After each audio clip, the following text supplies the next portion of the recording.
అనుదిన నిత్యజీవపు మాటలు. దేవుని నామానికి మహిమ కలుగునుగాక. దేవుని వాక్యాన్ని చదువుకుందాము.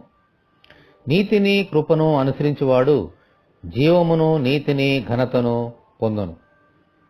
సామెతల గ్రంథము 21వ అధ్యాయము 21వ వచనం. ప్రతి మనుషుడు నీతిని కృపను అనుసరించాలి. ఇవి ఏ మనుషుని దగ్గర ఏ దేవత దగ్గరను దొరకవు.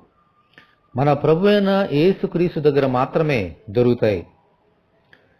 తన పాపముల కొరకు యేసు చనిపోయి తిరిగి లేచున్నాడని ఒక వ్యక్తి నమ్మితే అప్పుడు అతనికి నీతి కలుగుతుంది. ఆ నీతిని బట్టి వచ్చే కృప ద్వారా రక్షణ కలుగుతుంది. ఆమేన్. మనము దేనిని అనుసరిస్తే దాని గమ్యానికే చేరుకుంటాం. నీతి కృపలను అనుసరిస్తే వాటి గమ్యమైన జీవమును నీతిని ఘనతను పొందగలుగుతాం. మనలోనున్న మరణము పోయి జీవము పొందగలుగుతాం. నీతిమంతులుగా తీర్చబడుతాం.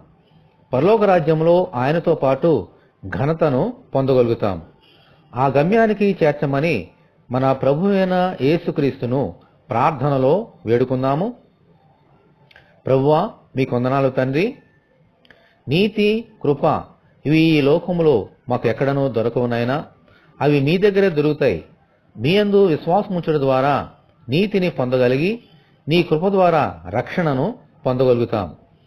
అలాగూ నీ యందు విశ్వాసముంచడం ద్వారా యేసుక్రీస్తు యొక్క రక్తములో మమ్మల్ని మేము శుద్ధీకరించుకున్నడం ద్వారా రాబోతున్న పరలోక రాజ్యం అనే ఘనతలో ప్రవేశించడానికి మీ కృప మాకు అనుగ్రహించమని, ఈ వాక్యం వింటున్న నీ బిడ్డలందరినీ దీవించమని యేసు అతి పరిశుద్ధమైన నామములో ప్రార్థన చేయుచున్నాము తండ్రి. ఆమేన్. దేవుని కృప మనకు తోడే ఉండి నడిపించునుగాక. ఆమేన్. పరిశుద్ధ దేవుని మందిరం.